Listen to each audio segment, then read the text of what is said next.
नमस्कार, तपाईँ हेर्दै हुनुहुन्छ नेपाल पोस्ट। म गोविन्द चपगाई। आज मिति विक्रमसम्म 2079 साल असार 7 गते मंगलबार, ईस्वीसम्म 2022 जुन 21 तारिक। विशेष गरी पछिल्लो समय देशभर परिरहेको अविरल वर्षाका कारण विभिन्न ठाउँमा जनधनको क्षति भएको छ। सरकारले विभिन्न रोकथामका उपायहरू अपनाए पनि रोकथाम गर्न सकिरहेको छैन। देशभर बाढीले पारेको समस्याको पछिल्लो अपडेट, देश तथा विदेशका हेर्नै पर्ने महत्वपूर्ण खबर, विभिन्न नेताहरूको भनाई, स्वास्थ्य सम्बन्धी जानकारी, खेल खबर सँगै आज दिनभरि कहाँ के हुँदैछ सम्पूर्ण जानकारीहरू लिएर शुभ बिहानी सँगै उपस्थित भइसकेका छौं। हामीलाई कुन ठाउँदेखि हेर्दै हुनुहुन्छ अनि कस्तो लाग्दैछ, हामी प्रति कुनै प्रतिक्रिया छन् भने कृपया तलको कमेन्ट बक्समा आफ्नो प्रतिक्रिया उल्लेख गर्न नभुल्नुहोला। आउनुहोस् समाचार सुरु गरौं आजका मुख्य शीर्षकहरूबाट। बागमती झलमल्ल पारिन्छ, बेलुका फोहोर फाल्नेलाई समात्न सीसीटीभी जडान गर्छौ मेयर बालेन शाह। रवि लामिछानेका दाजुभाइ नै चुनाव उठ्ने, हरिशरण काठमाडौँ 3 का उम्मेद्वार। प्रतिनिधि सभामा आर्थिक विधेयक बहुमतले पारित। सौन्दर्य प्रतियोगिताको नाममा बलात्कार, मनोज पाण्डेलाई थुनामा पठाउन अदालतको आदेश। मन्त्री आलेलाई जिम्मेवारीबाट हटाउन पर्यटन व्यवसायीहरूको माग। प्रचण्डकी नातिनी विद्यार्थी संगठनको केन्द्रीय सदस्य। देशलाई सफल बनाउने अभियानमा लागेको छु रामचन्द्र पौडेल। वर्गीकरण नभएका जग्गा धितो राख्न नपाउने निर्देशन विरुद्ध सर्वोच्चको अन्तरिम आदेश। सरकारी कार्यालयका बैठकमा नेपाली बिस्कुट मात्रै खाने नीति बनाएका छौं अर्थमन्त्री शर्मा। प्रतिपक्षी र सत्तारूढ दलका सांसदहरूले गरे मूल्य वृद्धिको विरोध। संसदमा अर्थमन्त्रीको राजीनामाको माग। क्यान्सर रोगी थापालाई अर्घखाँची कोरिया सम्पर्क समितिद्वारा आर्थिक सहयोग। वाई भाडा बढ्यो, धनगढी पुग्न अधिकतम 16,805 रुपियाँ लाग्ने। इन्धनको मूल्य वृद्धि बाध्यता हो मन्त्री बढु। जहरको पानी पनि नक्कली, काठमाडौँबाट 197 जार सहित 2 जना पक्राउ। जबरजस्ती करणी गरेको अभियोगमा पक्राउ। बेपत्ता युवक खोज्न डोजर सहितको प्रहरी टोली। बाढीले दमक्का दिएर परिवार विस्थापित। धानखोला पहिरोमा परेर 2 भारतीय बेपत्ता। नेपाल टारको पुलबाट मिनी ट्रक खोलामा खस्यो। 20 वर्ष पर्यटक बोकेपछि बेवारसी भएको काजल कली मृत्यु कुर्दै। थप 28 जनामा कोरोना संक्रमण, 122 जना सक्रिय संक्रमित। शेयर बजारमा निरन्तर गिरावट, 49.31 अंकले घट्यो र लगातार तेस्रो जित सहित नेपाल सेमी फाइनलमा। अब सुन्नुहोस् पूरा समाचार। काठमाडौँ महानगरपालिकामा मेयर बालेन्द्र शाहले बागमती सहित नदी करिडोरमा बत्ती जडान गरिने बताएका छन्। महानगरपालिका पूर्वाधार समन्वय बैठकमा बोल्दै मेयर शाहले बागमती झलमल्ल बनाउन सरकारवाला निकायसँग सहयोग मागेका हुन्। उनले बागमती लगायत उपत्यकाका नदीमा फोहोर फाल्नेलाई समात्न सीसीटीभी क्यामेरा जडान गरिने पनि बताएका छन्। बागमती झलमल्ल होस्, बेलुका फोहोर फाल्नेलाई समात्न ट्राफिकसँग समन्वय गरेर सीसीटीभी जडान गर्नुपर्छ। यसमा सरकारवाला निकायको सुझाव र सहयोग चाहिन्छ, मेयर शाहले भने। बैठकमा सहभागी अधिकार सम्पन्न बागमती सभ्यता एकीकृत विकास समितिका इन्जिनियर कमल अर्यालले बागमती सफाई अभियानलाई निरन्तरता दिनुपर्ने, मेयर उपमेयर नै सहभागी हुनुपर्ने, बागमती नदी करिडोरलाई बत्तीले झिलिमिली बनाउनु पर्ने, फोहोर फाल्नेलाई समात्न करिडोरमा सीसीटीभी जडान गर्नुपर्ने प्रस्ताव गरेका थिए। बागमती 1 हप्ता सफा गर्यो फेरि जस्ताको तस्तै हुन्छ। सफाई अभियानलाई नियमित गर्नुपर्छ, मेयर लगायत सरकारवाला सबैको सहयोग चाहिन्छ। फोहोर फाल्नेलाई तत्काल कारबाही गर्नुपर्छ उनले भने। नाम अधिकार सम्पन्न बागमती सभ्यता, तर काम चाहिँ काफी नभएको उनको भनाइ रहेको छ। सफाईका लागि सुरक्षाकर्मी चाहिने, समातेर कारबाही गर्ने र जरिमाना पनि कडा गरियो भने मात्र बागमती नदी प्रणाली संरक्षण गर्न सकिने उनले सुझाएका थिए। टेलिभिजन प्रस्तुता छाडेका रवि लामिछानेका दाजुभाइ नै संघीय संसदको निर्वाचनमा उठ्ने भएका छन्। दशकौं लामो सक्रिय संचारकर्म छाड्ने घोषणा गरेका रविका दाजु हरिशरण लामिछाने समेत संघीय संसदमा निर्वाचनमा प्रतिस्पर्धी गर्ने भएका छन्। त्यसका लागि हरिशरणले स्वतन्त्र राष्ट्रिय सञ्जाल निर्माण अभियानको घोषणा गरेका छन्। देशैभरका स्वतन्त्र उम्मेद्वार बीच न्यूनतम राष्ट्रिय मुद्दामा समझदारी कायम गरी निर्वाचन क्षेत्र कायम गरिनेछ। मेरो हकमा काठमाडौँ 3बाट उम्मेदवारी दिने समझदारी भएको सबैमा जानकारी गराउँछु, हरि शरणले घोषणा गरेका छन्। सम्भवतः काठमाडौँ 1 मा पुकार बम, 5 मा रन्जु दर्शना र 8 मा सुमन सायमीले स्वतन्त्र प्रतिस्पर्धा गर्नुहुनेछ। 8 वर्ष अघि भएको सौन्दर्य प्रतियोगिताकी प्रतिस्पर्धीलाई जबरजस्ती करणी गरेको अभियोग लागेका मनोज पाण्डेलाई थुनामा पठाउन अदालतले आदेश दिएको छ। जिल्ला अदालत काठमाडौँले मानव बेचबिखन तथा ओसार पसार सम्बन्धी कसुरमा पाण्डेलाई पूर्वपक्षका लागि थुनामा पठाउने आदेश दिएको जिल्ला प्रहरी परिसर काठमाडौँका एसपी दिनेश राज मैनालीले बताए। उनलाई दिल्ली बजार कारागार पठाइएको उनले जानकारी दिएका छन्। पर्यटन व्यवसायसँग आबद्ध व्यवसायीहरूको 3वटा संगठनले संस्कृति पर्यटन तथा नागरिक मन्त्री प्रेम आलेले अश्लील र अराजक गतिविधि देखाएको भन्दै तत्काल जिम्मेवारीबाट मुक्त गर्न माग गरेका छन्। नेपाल पर्यटन व्यवसायी संघ नीट, नेपाल पर्यटन व्यवसायी संगठन र नेपाल राष्ट्रिय पर्यटन व्यवसायीले संयुक्त रूपमा विज्ञप्ति जारी गर्दै मन्त्री आलेलाई हटाउन प्रधानमन्त्री शेरबहादुर देउवा समक्ष आग्रह गरेका हुन्। नेकपा माओवादी केन्द्रका अध्यक्ष पुष्पकमल दाहाल प्रचण्डकी नातिनी सृष्टि केसी दाहाल अखिल क्रान्तिकारीको केन्द्रीय सदस्यमा मनोनित भएकी छिन्। स्वर्गीय ज्ञानु दाहालकी छोरी सृष्टिलाई आइतबार बसेको अखिल क्रान्तिकारीको केन्द्रीय समिति बैठकले केन्द्रीय सदस्यमा मनोनित गरिएको हो। विद्यार्थी संगठनमै नभएकी सृष्टिलाई अध्यक्ष सिंहले केन्द्रीय सदस्यमा राखेकी हुन्, तर अध्यक्ष सिंहले लामो समय विद्यार्थी संगठनमै काम गरेकाले केन्द्रीय समितिमा राखिएको प्रतिक्रिया दिइन्। सृष्टि लामो समय अखिल क्रान्तिकारीमै हुनुहुन्थ्यो, अहिले केन्द्रीय समितिमा राखिएको छ। सिंहले भनिन्, हामीले अध्यक्ष कमरेडको नातिनी भनेर राखेका होइनौं, योगदान दिएको भनेर राखिएको सिंहले प्रतिक्रिया दिएकी छिन्।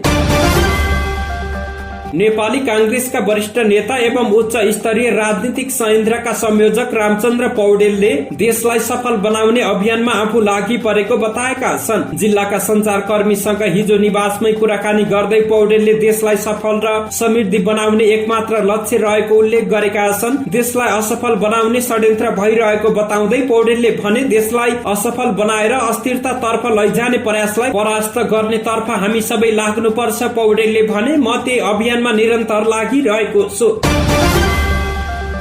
सर्वोच्च अदालतले वर्गीकरण नभएका जग्गा, बैंक तथा वित्तीय संस्थामा धितो बन्दकी राख्न नपाउने सरकारको निर्णय कार्यान्वयन नगर्न अन्तरिम आदेश दिएको छ। सरकारले जग्गालाई कृषि र गैर कृषिको रूपमा वर्गीकरण गरेर मात्रै बैंकमा धितो राख्न पाइने र त्यसपछि मात्रै कर्जाको प्रक्रिया शुरू गर्ने गरी नयाँ भू उपयोग नीति लागू गरेको छ। तर नियमावली कार्यान्वयनका विरुद्धमा सर्वोच्चमा परेको निवेदनमाथि सुनवाई गर्दै न्यायाधीश ईश्वर प्रसाद खतिवड़ाको इजलासले अहिले नै जग्गाको वर्गीकरण भइसकेको अवस्थामा जग्गा जमिन धितो बन्दकी राख्न नपाउने व्यवस्था कार्यान्वयन गर्नु नागरिकको मौलिक हक विपरीत हुने भन्दै कार्यान्वयन नगर्न अन्तिम आदेश जारी गरेको हो। सर्वोच्चले वर्गीकरण नगरिएको जग्गा धितो बन्दकी राख्न नपाउने निर्णय किन गरियो भन्ने बारेमा 15 दिनभित्र उपस्थित हुन पनि सरकारको नाममा आदेश दिएको छ। भूमि व्यवस्था, सहकारी तथा गरिबी निवारण मन्त्रालयले नियमावली लागू गर्दै अब 6 महिनासम्म जग्गा कित्ताकाट गर्दा पालिकाको भू उपयोग परिषदले कृषि र गैर कृषि कुन जग्गा हो त्यसको किटान सहित सिफारिस गर्नुपर्ने व्यवस्था गरेको छ। 6 महिनापछि भने हरेक पालिकाले आफ्नो क्षेत्रभित्र रहेको जग्गालाई कृषि, गैर कृषि, औद्योगिक लगायत 10 प्रकारमा वर्गीकरण गर्नुपर्नेछ। भू उपयोग नियमावली 2079 कार्यान्वयनमा आएसँगै जग्गाको कित्ताकाट र रजिस्ट्रेसन लगायतका मुख्य कामहरू प्रभावित भएका छन्। मन्त्रालयले जेठ 27 गते परिपत्र गर्दै भू उपयोग नियमावली कार्यान्वयनमा आइसकेकोले कित्ताकाट का लागि विगतमा जारी गरिएका सबै परिपत्र खारेज भएको जनाएको छ।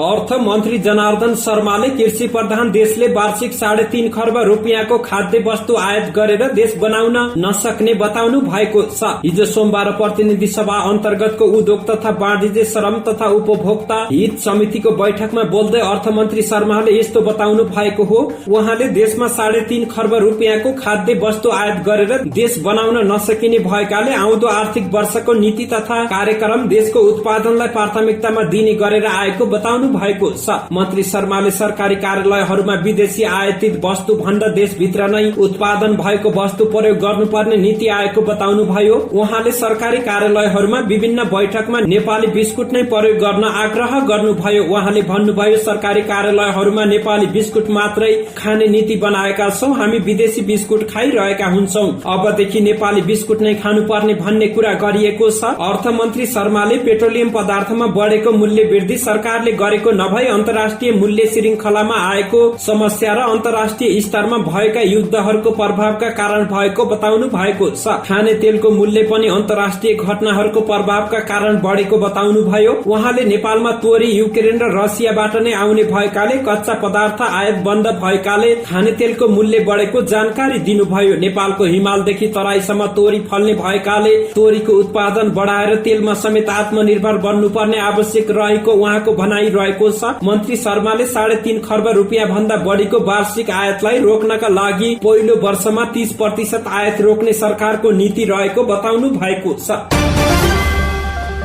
पेट्रोलियम पदार्थको मूल्य वृद्धिले जनता मारमा परेको भन्दै सांसदहरूले सरकारको विरोध गरेका छन्। मूल्य वृद्धि रोक्नका लागि सांसदहरूले सरकारको ध्यान आकर्षण गराएका छन्। साथमै 2 पटक मूल्य वृद्धि गरेको र पेट्रोलियम पदार्थमा भएको मूल्य वृद्धि अन्य वस्तुमा पनि अत्याधिक मूल्य वृद्धि हुने भन्दै सांसदहरूले सरकारको ध्यान आकर्षण गराएका हुन्। प्रमुख प्रतिपक्ष नेकपा एमालेका साथै सरकारमा रहेका दलका सांसदहरूले पनि सरकारलाई मूल्य वृद्धि नियन्त्रणमा राख्न माग गरेका छन्। प्रतिनिधि सभाको हिजो सोमबारको बैठकमा सांसदहरूले सरकार मूल्य वृद्धि रोक्न चुकेको पनि बताएका छन्। सत्तारूढ माओवादी केन्द्रका प्रमुख सचेतक देव प्रसाद गुरुङले मूल्य वृद्धिबाट जनतालाई राहत दिन माग गरेका छन्। उनले पेट्रोलियम पदार्थको विकल्प खोज्नु पर्ने धारणा राखेका छन्। हालै आयल निगमले पेट्रोलियम पदार्थको मूल्य वृद्धि गरेको छ। यो मूल्य वृद्धि घटाएर विकल्पको व्यवस्था गर्नुपर्छ। पेट्रोलियम पदार्थको अविलम्ब विकल्प व्यवस्था गर्नका लागि सरकारको ध्यान आकर्षण गराउन चाहन्छु उनले भने। नेमकिपाका सांसद प्रेम सुवालले खाना पकाउनका लागि जनतालाई सस्तोमा विद्युत उपलब्ध गराउन माग गरेका छन्। उनले सरकारको गलत नीतिका कारण पनि मुलुकमा इन्धनको मूल्य वृद्धि भएको र जनता मारमा परेको बताए।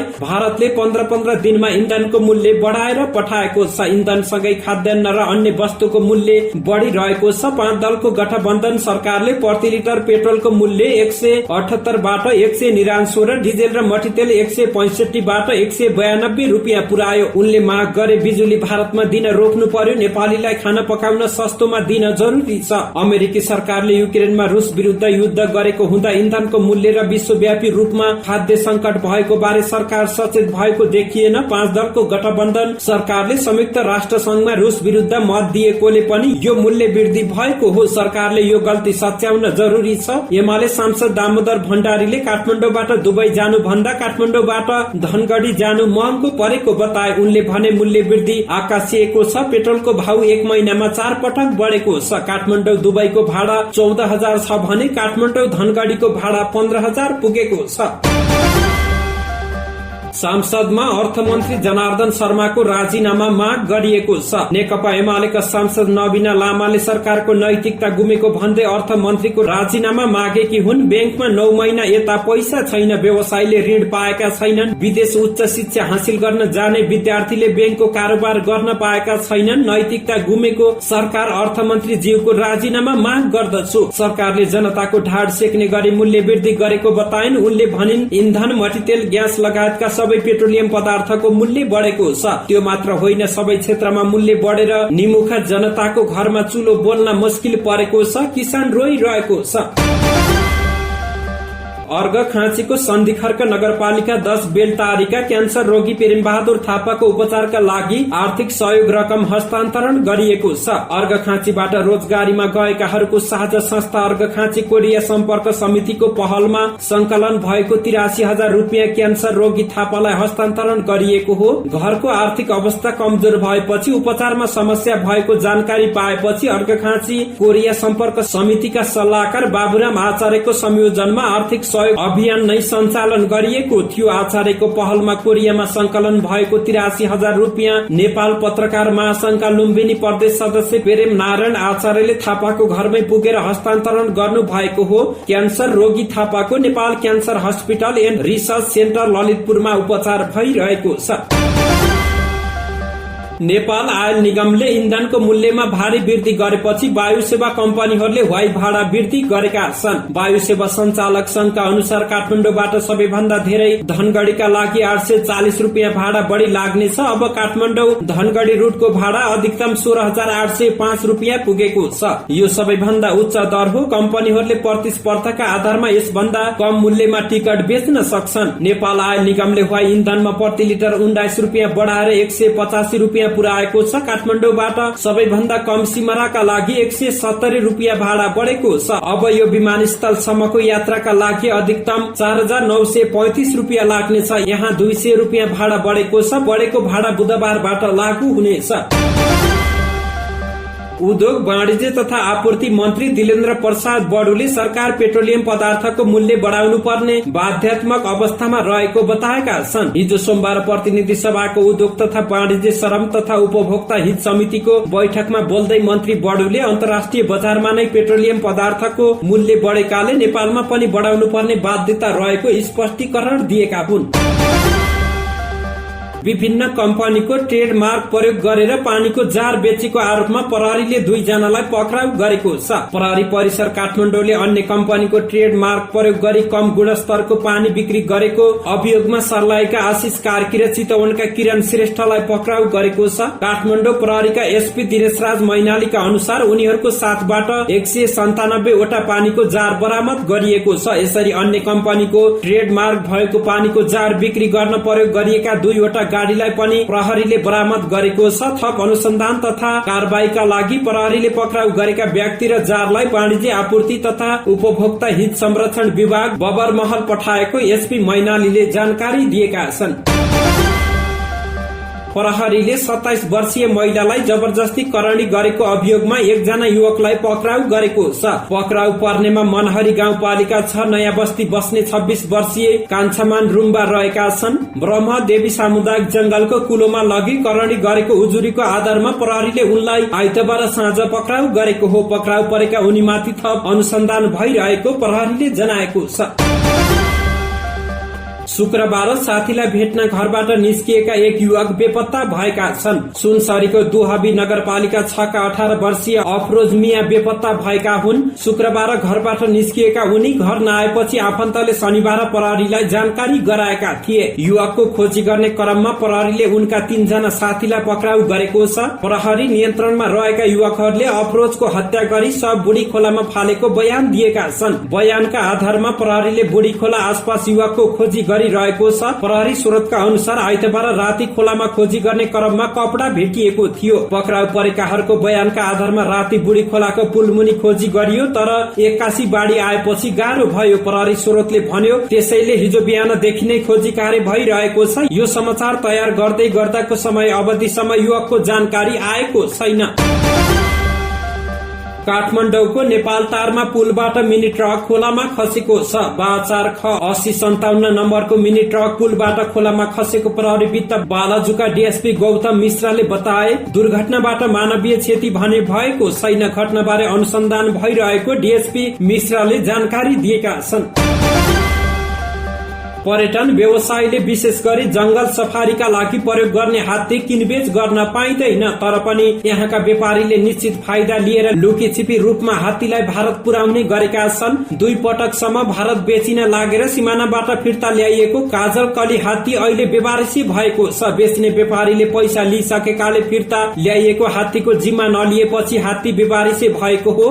उक्त हात्ती 5 महिनादेखि बिरामी रहेको छ। 5 वर्ष पर्यटक बोकेको काजल कली पछिल्लो हप्तादेखि केही खान नसक्ने भएको छ। करिब 70 वर्ष पुगेको बिरामी काजल कलीको समयमा नै उपचार नहुँदा उसले मृत्यु कुर्नको विकल्प नभएको पशु अधिकार कर्मी सुराजन श्रेष्ठले जानकारी दिए। लामो समय पर्यटक बोकेर सौराहाको पर्यटन विकासमा योगदान दिएको हात्ती उपचार अभावमा मर्न लाग्नु दुर्भाग्य भएको उनी बताउँछन्। हात्ती बिरामी भएको 5 महिना भइसक्यो। बेच्नेले जिम्मा नलिने र सरकारी पक्षबाट निकुञ्जले पनि जिम्मा नलिएपछि कुनै परीक्षण नै भएन उनी भन्छन्। अहिलेसम्म के रोग लागेको हो भन्ने नै थाहा छैन। 1 महिनामा मात्रै 3 पटक लड्यो। अहिले मर्न लागेपछि सामान्य प्राथमिक उपचार मात्रै गरिएको छ। दर्ता भएका बन्दी हात्तीहरूको नामावलीमा काजल कलीको नाम नै नभएको उनले बताए। 6 महिना अगाडि उक्त हात्तीलाई भारत बेच्न लागिएको थियो। पहिलो पटकको प्रयास सफल नभएपछि 1 महिनामा दोस्रो पटक भारत लगिँदै गर्दा पुनः सिमानाबाट फिर्ता ल्याइएको थियो। सो हात्ती अहिले होटल पार्क साइट नजिकै मृत्यु कुरेर बसेको छ। चितवन राष्ट्रिय निकुञ्जका सौराहा सेन्टर प्रमुख विश्व बाबु श्रेष्ठले सो हात्ती सौराहाका व्यवसायी मधुकर रेग्मीको भएको पुष्टि गरेका छन्। रेग्मीले भारतका व्यापारीलाई बिक्री गरेपछि हात्ती सिमानाबाट फिर्ता ल्याइएको हो। निकुञ्जले बिरामी हात्तीको निगरानी गरिरहेको उनको भनाइ रहेको छ। पछिल्लो 24 घण्टामा थप 28 जनामा कोरोना भाइरस संक्रमण पुष्टि भएको छ भने कसैको पनि मृत्यु भएको छैन। स्वास्थ्य तथा जनसंख्या मन्त्रालयका अनुसार 1862 जनाको पीसीआर परीक्षणमा 20 जना र 2052 जनाको एन्टिजेन परीक्षणमा 8 जना गरी 28 जनामा संक्रमण पुष्टि भएको हो। पछिल्लो 24 घण्टामा कोरोनाबाट 10 जना निको भएका छन् भने हाल देशभर 120 जना सक्रिय संक्रमित रहेका छन्, जसमध्ये 117 जना होम आइसोलेसनमा रहेका छन्। हिजो सोमबार थपिएसँगै नेपालमा कोरोना संक्रमितको कुल संख्या 11,19,767 पुगेको छ। यो सँगै नेपाल मृत्यु हुनेको संख्या 11,952 पुगेको छ भने 9,67,310 जना संक्रमण मुक्त भएका छन्। शेयर बजारमा गिरावट आउने क्रम हिजो सोमबार पनि निरन्तर रह्यो। 49.31 अंकले घटेको बजार 1884.81 बिन्दुमा झरेको छ। यो अघिल्लो पटकको बुलको सबैभन्दा उच्च बिन्दु 1881 को नजिक हो। हिजो सोमबार नै सो बिन्दु भन्दा पनि तल झरेको बजार केही सम्हालिन खोजे पनि अन्तिममा 49.31 अंकले घटेको हो। हिजो सोमबार कुल 230 कम्पनीको 36,464 वटा कारोबारबाट 61,86,941 किता शेयर किनबेच भएको छ। यस दिन 1,75,06,01,71 रुपियाँ बराबरको कारोबार भएको छ। हिजो सोमबार सबै उपसमूहको मूल्य ओह्रालो लागेको छ। नेपाली महिला क्रिकेट टोली मलेसियामा भइरहेको एसीसी महिला टी20 च्याम्पियनशिपको सेमी फाइनलमा प्रवेश गरेको छ। हिजो सोमबार भएको समूह चरणको तेस्रो खेलमा बहराइनलाई 8 विकेटले हराउँदै नेपाल सेमी फाइनलमा प्रवेश गरेको हो। मलेसियाको किनरारा ओभलमा वर्षाका कारण 7 ओभरमा घटाइएको खेलमा बहराइनले दिएको 15 रनको लक्ष्य पछाएको नेपालले 3 ओभर 4 बलमा 2 विकेट गुमाएर पूरा गर्दा अन्तिम 4 को यात्रा तय भएको हो। 15 रनको सामान्य लक्ष्य पछाएर ब्याटिङ गरेको नेपालका लागि सीता राणा मगरले 4 रन बनाउँदा कविता जोशीले 3 रन बनाइन्। बहराइनका लागि पावितार सेट्टी र भिटिका बार भोजाले 1-1 विकेट लिए। यसअघि नेपालले टस जितेपछि ब्याटिङको निम्तो पाएको बहराइनले 6 विकेट गुमाएर 14 रन बनाएको हो। बहराइनका लागि इशारा सुहुनले सर्वाधिक 6 रन बनाइन्। नेपालका लागि कविता कुमार र शबनम राईले 2-2 विकेट लिए। जितसँगै नेपाल 3 खेलबाट 6 अंक जोडेर शीर्ष स्थान रहँदै सेमी फाइनलमा पुगेको हो। अब अन्तिम खेलमा नेपालले हङकङसँग आज खेल्नेछ। नेपालले पहिलो खेलमा भुटानलाई 50 रनले र दोस्रो खेलमा कुवेतलाई 25 रनले हराएको थियो। धन्यवाद। यस्तै ताजा समाचारको लागि नेपाल पोस्ट हेर्दै गर्नुहोला।